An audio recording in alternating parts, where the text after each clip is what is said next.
Hello दोस्तों, आप लोग का इस रीडिंग में स्वागत है। जैसा कि क्लास 10th का पूरा एग्जाम पूरा खत्म हो चुका है। अब 9th का साइंस 1 साइंस 2 के लिए मैं मोस्ट इंपोर्टेंट क्वेश्चन लेकर आ चुका हूँ। लास्ट सेमेस्टर जो आप लोग का फाइनल एग्जाम है उसमें से आउट ऑफ कैसे लाएं, 40 आउट ऑफ 40 कैसे लाएं, साइंस 1 साइंस 2 दोनों का 40 आउट ऑफ 40 किस तरीके से, इसके लिए बोल रहा हूँ। जितना मैं इंपॉर्टेंट क्वेश्चन इसके अंदर दे रहा हूँ वो आप लोग को 100% कर लेना। उसके बाहर से आप लोग को बोर्ड यहाँ पे एग्जाम में देखने के लिए मिलेगा नहीं। आप लोग ये करके रख लिए तो आप लोग का पूरा क्लियर हो जाएगा। सबसे पहले आप लोग को साइंस 1 का साइंस 2 में दोनों, जिसके पास अच्छी तरीके से बुक हो तो उसको निकाल कर टिक आउट जो मैं बता रहा हूँ उसको आप लोग कर लो। सबसे पहले यहाँ पे एक क्वेश्चन आप लोगों से पूछा जा सकता है, व्हाट इज दिस मिरर।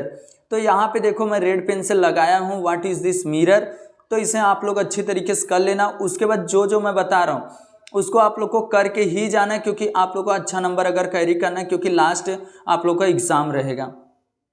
उसके बाद आप लोग को यहाँ पे आओगे कनकेव मिरर और कन्वेक्स मिरर दोनों का आप लोग को what is this concave mirror, what is this convex mirror, ये आप लोग को पेपर में पूछा जा सकता है। उसके बाद और क्या पूछा जा सकता है वो चीज़ मैं आप लोग के लिए, और ये तीनों रूल आप लोग को यहाँ रिफ्लेक्टेड रे का है। अच्छी तरीके से इसको करके रखना। मैं टिक आउट करके दे रहा हूँ, पूरा अच्छे तरीके से टिक आउट करके दे रहा हूँ, क्योंकि क्लास 10th में जितना इंपॉर्टेंट क्वेश्चन दिया था सब उसके अंदर से ही आया था, बोर्ड एग्जाम के अंदर भी।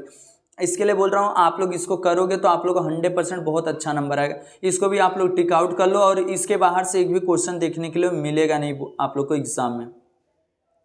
तो आप लोग को नियर बाई भी एग्जाम आ चुका और ये फाइनल एग्जाम है, इससे नंबर अच्छा आना चाहिए। तो 80 number science 1, 40 number science 2, 40 number, पूरा आप लोग का 80 में से 80 आ सकता है 100%। ये मैं आप लोग को गारंटी लेता हूँ, बस इतना करके जाओ। अब इससे देखोगे use of the concave mirror, use of the convex mirror, इसमें से दो पॉइंट लिखोगे तो भी चलेगा। 2 पॉइंट उसका 2 पॉइंट इसका, आप लोग डिफरेंट बिटवीन में भी आता है। उसके बाद यहाँ पे और आगे आओगे तो यहाँ मैग्निफिकेशन का एक फार्मूला दिया गया है, जिसको हम लोग हाइट ऑफ इमेज बोलते हैं H2, और हाइट ऑफ ऑब्जेक्ट, जो ऑब्जेक्ट है उसको H1 बोलते हैं। मैग्निफिकेशन को हम लोग सीधा किससे डिनोट करते हैं, यहाँ पे दिया है m से। और अगर न्यूमेरिकल्स का बात करो तो न्यूमेरिकल्स अगर जितना आप लोग को बुक में सॉल्व करके रखा हुआ है, सॉल्व किया हुआ सॉल्व एग्जाम्पल, उसको भी कर लेते तो भी आप लोग का न्यूमेरिकल्स हो जाएगा। इसको आप लोग को प्रैक्टिस कर लेना अच्छे तरीके से। और उसके बाद अब एक्सरसाइज से मैं बात करूँ तो एक्सरसाइज में से क्या करना है। एक्सरसाइज में से क्वेश्चन नंबर पहले का ए करो, different between plane mirror, concave mirror, convex mirror, दोनों तीनों का अच्छी तरीके से करो। उसके बाद एक क्वेश्चन सी वाला है, यहाँ पे सी वाले में आप लोग को क्या करना, why are the concave mirror use in solar device, इसको अच्छे तरीके से। और इसमें से डी वाला करो। डी वाला क्या है, why are this mirror fitted on this outside of the car convex, इसको अच्छे तरीके से करके रखना। उसके बाद यहाँ पे एक क्वेश्चन दिया है, क्वेश्चन में जो 4 है उसको अच्छे तरीके से आप लोग को करना। Which types of the mirror are use in this following, मतलब कहाँ यूज करते हैं उसको आप लोग को करना है। बस इतना आप लोग कर लिए तो आप लोग को ये चैप्टर से हो जाएगा, बस और ज़्यादा कुछ भी नहीं पढ़ना। अब इस आप लोग को 12वां जो लेसन है स्टडी ऑफ साउंड, उससे क्या करना है आप लोग को ध्यान से सुनना। यहाँ पे क्या चीज़ करना है, एक वेलोसिटी का फार्मूला आप लोग को अच्छी तरीके से याद रखना चाहिए, और वेलोसिटी का किस तरीके साउंड का। यहाँ पे देखोगे वेवलेंथ इनटू फ्रीक्वेंसी दिया गया है, इसको अच्छी तरीके से हिंदी मीडियम और इंग्लिश मीडियम सबके बुक में ये चीज़ अच्छी तरीके से टिक आउट करके पढ़ सकते हो, क्योंकि इसके बाहर से आप लोग को एग्जाम में देखने के लिए मिलेगा नहीं। अब यहाँ सबसे वेरी इंपॉर्टेंस आप लोग को यहाँ पे दिया है ऑडिबल साउंड, इंफ्रासाउंड, अल्ट्रासाउंड, तीनों अच्छी तरीके से करके रखना। छोटा छोटा आप लोग को ये पेपर में 100% देखने के लिए मिलेगा। उसके बाद आप लोग use are the ultrasonic sound, इसको भी आप लोग को करके रखना। इसमें 4 पॉइंट कम से कम 4 पॉइंट आप लोग को याद रहना चाहिए। उसके बाद और आगे आओगे तो यहाँ पे एक चीज़ दिया, good and bad reflected sound. Good और बैड, किसमें गुड होता है रिफ्लेक्टेड साउंड और किसमें बैड होता है, इसे पूरा अच्छे तरीके से इसका याद कर सकते हो। उसके बाद आप लोग को और नीचे आओगे तो एक चीज़ दिया रहेगा सोनार। सोनार का आप लोग को सोनार का यूज आ सकता है और कहाँ पे वो भी चीज़ आप लोग को बता रहा हूँ पूरा डिटेल में। बस आप लोग को लास्ट तक वीडियो देखना और जितना हो सकता है इस वीडियो को शेयर करना, और चैनल फर्स्ट टाइम आया तो चैनल को सब्सक्राइब कर लेना। आप लोग को 9th के स्टैंडर्ड और 8th स्टैंडर्ड और 10th को सब कुछ मिलने वाला है। तो इसके लिए बोलता हूँ 9th हो और 10th में आपका भाई जा रहा है, कोई भी जा रहा है, तो उसको बोलो कि इस चैनल पे सब कुछ मिलेगा आप लोग को। इंपॉर्टेंट क्वेश्चन प्लस आप लोग को जो ज्योमेट्री का, अलजेब्रा का, सब कुछ, साइंस का सब कुछ, क्या कंसेप्ट आप लोग को आना चाहिए वो सब क्लियर हो जाएगा। तो तो यहाँ सोनार का सबसे पहले आप लोग को ये थोड़ा सोनार का पूरा full form Sonar navigation of ranging दिया गया है, इसको अच्छी तरीके से आप लोग कर सकते हो। उसके बाद और नीचे आओगे तो एक सोनार का यूज़ दिया गया, कहाँ पे sonar use to determine depth of the sea, sonar use to research दिया गया है, हिल्स वैली, ये सब आप लोग कहाँ वहाँ पे यूज़ करते हो सोनार का, ये सब अच्छे तरीके से करके रखना। उसके बाद आप लोग को क्या करना, ह्यूमन का ईयर का आप लोग को डायग्राम आना चाहिए, प्लस इसके यहाँ पे तीनों दिया गया है ह्यूमन्स का, तीनों कितने टाइप्स होते हैं और उसके एक एक पॉइंट याद करके रखोगे तो भी आउटर पीना भी बोलते हैं, आउटर ईयर को पीना भी बोलते हैं, मिडल ईयर और इनर, तीनों को अच्छी तरीके से याद करके रखना। उसके बाद यहाँ सॉल्व एग्जाम्पल है, सॉल्व एग्जाम्पल कर लिए तो आप लोग को पीछे से करने की ज़रूरत नहीं रहेगा, उसमें का भी आप लोग कंप्लीट हो जाएगा। अब इसमें एक्सरसाइज से फिलिंग द ब्लैंक्स आप लोग को करना है और उसके साइंटिफिक रीज़न में से आप लोग को पहला और सी करना है, ए और सी करना है। ध्यान से देखना, बहुत सारे ये सब बच्चे बोलते हैं कि सर इंग्लिश मीडियम का बताते हैं, हिंदी मीडियम का नहीं बता रहा, तो यहाँ पे आप लोग अच्छी तरीके से देख के अपने में टिक आउट कर सकते हो।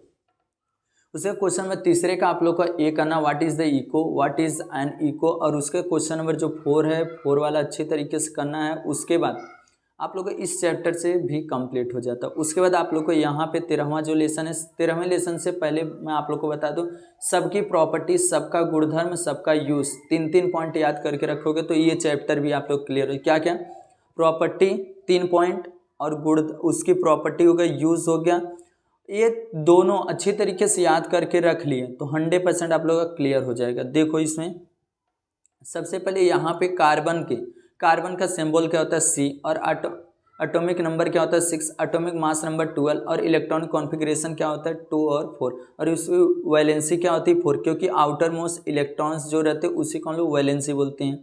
और उसके नीचे और आओगे तो यहाँ पे एक चीज़ दिया गया है आप लोग को, ऑर्गेनिक कंपाउंड, इनऑर्गेनिक कंपाउंड। इतना कोई भी आप लोग को डीपली जाके नहीं बताएगा क्या चीज़ पेपर में पूछा जाता है, इसके लिए मैं बोल रहा हूँ आप लोग को, क्योंकि आप लोग जाते हो पेपर देने तो वहाँ पे क्या होता है, आप पेपर दे रहे हो, बाकी आप लोग को ये माइंड में आता है कि ये चीज़ बाहर से आता है, बाहर से कुछ भी नहीं आता, बट आप लोग अंदर से पढ़ें। इसके लिए मैं आप लोग को इंपॉर्टेंट क्वेश्चन दे रहा हूँ, इसको अच्छी तरीके से पहले करके रख लो। अब उसके बाद ये और आगे आओगे तो यहाँ पे कार्बन की प्रॉपर्टी दिया गया है, सबका डायमंड, आप लोग को जो प्रॉपर्टी और यूज़ अच्छे तरीके से 3 पॉइंट 4 पॉइंट याद कर डालो, ये चैप्टर भी आप लोग का पूरा क्लियर हो जाएगा, प्रॉपर्टी और यूज़।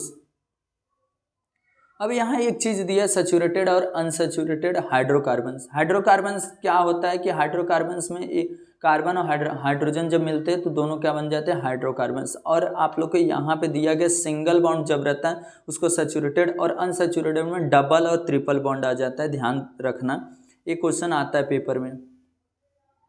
अब उसके बाद आप लोग के एक्सरसाइज से अगर मैं बात करूँ, एक्सरसाइज में से क्या चीज़ किया जाए तो वो चीज़ मैं आप लोग को बताता हूँ। ये सब कोई इग्नोर मत करना है, इसको अच्छी तरीके से करके जाना, क्योंकि इसके अंदर से ही आप लोग को बोर्ड एग्जाम यहाँ पे आप लोग को एग्जाम में देखने के लिए मिलेगा। क्वेश्चन नंबर पहला फिलिंग द ब्लैंक्स करना है, और क्वेश्चन नंबर दूसरे का आप लोग को ए और सी करना है। उसके बाद आप लोग को क्वेश्चन नंबर तीसरा डिफरेंट बिटवीन 100% दोनों करके जाना है। उसके बाद क्वेश्चन नंबर 4 का ए बी और यहाँ पे डी वाला करना है। उसके बाद आप लोग को यहाँ पे क्वेश्चन नंबर 5वें में ए बी सी डी आप लोग को अच्छे तरीके से करना है। एक्सप्लेन द फॉलोइंग, मतलब आप लोग अगर किए हो अच्छी तरीके से बस बता सकते हो। उसके बाद आप लोग को यहाँ पे क्वेश्चन नंबर 6 जो है उसमें प्रॉपर्टी लिखना, फिजिकल प्रॉपर्टी, डायमंड और चारकोल और फ्लोरेंस, इसको अच्छे तरीके से कर लेना। और क्वेश्चन नंबर 7वें का भरने के लिए आ सकता है आप लोग केमिकल रिएक्शन, और उसके क्वेश्चन 8वें का ए वाला, और आप लोग का यहाँ पे डी और सी और डी करना है। ये इतना आप लोग को करके रखना अच्छी तरीके से। उसके बाद आप लोग को 14वां लेसन आ जाता है। 14वें लेसन में से क्या करना है तो मैं इसे आप लोग को बताऊं। एक्सरसाइज से भी आप लोग अगर इंपॉर्टेंट क्वेश्चन करके जाते तो भी हो जाता है आप लोग का पूरा अच्छे तरीके से। कौन सा क्या करना है इसके अंदर भी थोड़ा सा यूज़ पढ़ लोगे तो अच्छा रहेगा। बाकी आप लोग को एक्सरसाइज से भी मैं बता देता हूँ, वो चीज़ करके रखोगे तो आप लोग का पूरा क्लियर हो जाएगा। इसमें बहुत सारा इफेक्टेड के आते हैं, डिओडोरेंट का ये सब के आता है, तो इसके लिए बोलता हूँ कि देखो क्वेश्चन नंबर एक्सरसाइज से अगर मैं बात करूँ, क्वेश्चन नंबर पहला पूरा करना, filling the match the compare करना। उसके बाद यहाँ क्वेश्चन नंबर तीसरे में आप लोग को आंसर द फॉलोइंग, ए करना है, बी करना है, सी डी ई करना है, ई तक आप लोग को अच्छी तरीके से करके रखना। उसके बाद क्वेश्चन नंबर 4 में ए बी सी करना है। उसके बाद आप लोगों को क्वेश्चन नंबर जो दिया है, देखो क्वेश्चन नंबर 5वां उसने कहा ए करना है और क्वेश्चन नंबर 6वां करना है। उसके बाद आप लोग क्वेश्चन नंबर जो 7वां में आप लोग को 3 करना है। आर्टिफिशियल डाई दिया गया है, आर्टिफिशियल फूड कलर्स दिया, ड्यूरेंट दिया, इसका हार्मफुल इफेक्टेड बताना है। उसका क्वेश्चन नंबर जो आप लोग को 8वां दिया है उसको अच्छी तरीके से केमिकल फार्मूला याद करके रखना। बस इतना हो गया। 15वें लेसन में क्या करना है उसको मैं आप लोग को बताता हूँ। 15वें लेसन में आप लोग मोस्ट इंपॉर्टेंट ये सब डायग्राम है, ध्यान से सुनना डायग्राम, और वो भी एक्सरसाइज में पूछा गया हो तो वहाँ से मैं आप लोग को एक्सरसाइज से बता देता हूँ क्या चीज़ आप लोग को करना है, क्योंकि ये सब मोस्ट इम्पॉर्टेंट अगर आप यहाँ पे कर लेते हो तो आप लोग क्लास 10th में दिक्कत नहीं होगा, आप लोग इजीली कर सकते हो। तो यहाँ पे आप लोग को बताऊँ एक्सरसाइज से, तो एक्सरसाइज से पहले आप लोग को यहाँ पे क्वेश्चन पहला मैच द पेयर करना है, उसे कंप्लीट द पैराग्राफ, क्योंकि देख ही रहोगे तो आप लोग 10वीं का भी पेपर हुआ उसमें भी पैराग्राफ आता है। पैराग्राफ में क्या पूछा रहता है इस तरीके से आंसर भी दिया रहेगा, आंसर को आप लोग को इसमें ढूंढ के लिखना रहता है, बस एक पैराग्राफ। अब उसे राइट द शॉर्ट नोट आप रूट प्रेशर और यहाँ पे दिया नर्व सेल और ह्यूमन ब्रेन और reflection action, reflex action, transportation भी करना है, ट्रांसपोरेशन वो भी कर सकते हो। बट आप लोग को यहाँ पे आप लोग का यूज फंक्शन लिखना है, टेस्टिव ओवरी इसको अच्छी तरीके से थाइमस उसको अच्छी तरीके से कर लेना। और डायग्राम क्या है ड्रॉ करना है आप लोग को ह्यूमन्स का, और यहाँ पे देखो ह्यूमन ब्रेन का, नेफ्रॉन का और ह्यूमन एक्सक्रीटरी सिस्टम का, इसको अच्छी तरीके से डायग्राम भी करके जाना रहेगा। इसी में से आप लोग को आने वाला, बाहर से कुछ भी आएगा नहीं, मैं बार बार बोल रहा हूँ। और क्वेश्चन नंबर 6 का आप लोग को इसमें से सिर्फ दूसरा वाला करना है, डिफरेंट बिटवीन। और उसके बाद और नीचे आओगे तो यहाँ क्वेश्चन 7वें का पहला दूसरा तीसरा तीनों चारों करना है, क्योंकि इसके अंदर चारों में से कोई भी क्वेश्चन 100% आएगा, एक ना एक 100% देखने के लिए मिलेगा। उसके बाद आप लोग का यहाँ 16वां लेसन हेरिडिटी का, सबसे पहले आप लोग को कहीं से भी वो हेरिडिटी का डिफिनेशन अच्छी तरीके से याद करके रखना, क्योंकि इसके अंदर आता है, इसके अंदर आता है, मैं बार बार बोलता हूँ हेरिडिटी का डिफिनेशन आता है पेपर में, उसको अच्छी तरीके से करके रखना। उसके बाद और आगे आते हैं तो यहाँ पे देखो, यहाँ हेरिडिटी का डिफिनेशन भी मैं आप लोग को लगवा देता हूँ, क्योंकि बड़ा अगर याद करो तकलीफ हो जाएगा। तो यहाँ पे आप लोग को क्या करो, यहाँ पे जो दिया गया है उसको अच्छी तरीके से याद करके रखो। यहाँ पे एक हेरिडिटी का दिया गया है, यहाँ पे डिफिनेशन, इतना ही बस आप लोग करके रखो। तो बस यहाँ पे देखो transfer of the characteristic from one parents to, मतलब पेरेंट्स टू ऑफरिंग, ऑफरिंग में मतलब पेरेंट्स से जो बच्चे में क्या होता है उसका थोड़ा बहुत आता है मतलब वैसे सेम आते हैं, बदलाव नहीं होता, तो उसी को जो इफेक्ट आता है मतलब उस पे पेरेंट्स पे, पेरेंट्स का बच्चे पे जो इफेक्ट दिखता है वही चीज़ हेरिडिटी है। ट्रांसफर ऑफ द कैरेक्टरिस्टिक मतलब सेम उसी के तरीके से बोलते हैं ना, उसको पड़ गया है, उनके पापा को पड़ा है, चचा को, तो ये चीज़ वो पापा पे गया है, मम्मी पे गया है, उसका अंगुली देखोगे कभी कभी 6 अंगुली होता है, ये सब क्या होता है फिंगर्स, वो सब आता है, तो वही चीज़ हेरिडिटी है, वन जनरेशन टू नेक्स्ट वाले, ऑफरिंग मतलब उसके बच्चे में। तो ये सब उसके बाद आप लोग और नीचे आओगे तो यहाँ पे आप लोग को दिया गया जो उसको अच्छी तरीके से करके रखना, क्रोमोसोम्स का अच्छी तरीके से टाइप्स याद करके रखना, क्रोमोसोम्स के टाइप्स, मैं बार बार बोल रहा हूँ, देखो ध्यान से, यहाँ क्रोमोसोम्स के टाइप्स दिया गया, उसको टाइप्स को अच्छी तरीके से आप लोग को पढ़ के रखना, क्योंकि इसमें से क्रोमोसोम्स के टाइप्स पूछा जाता है। और आप लोग को डीएनए का फुल फॉर्म, आरएनए का फुल फॉर्म अच्छी तरीके से याद करके रखे तो आप लोग को ये भी हो जाएगा। और आप लोग को यहाँ से एक्सरसाइज से मैं बताता हूँ क्या चीज़ आप लोग को कौन सा क्वेश्चन करके जाना पड़ेगा,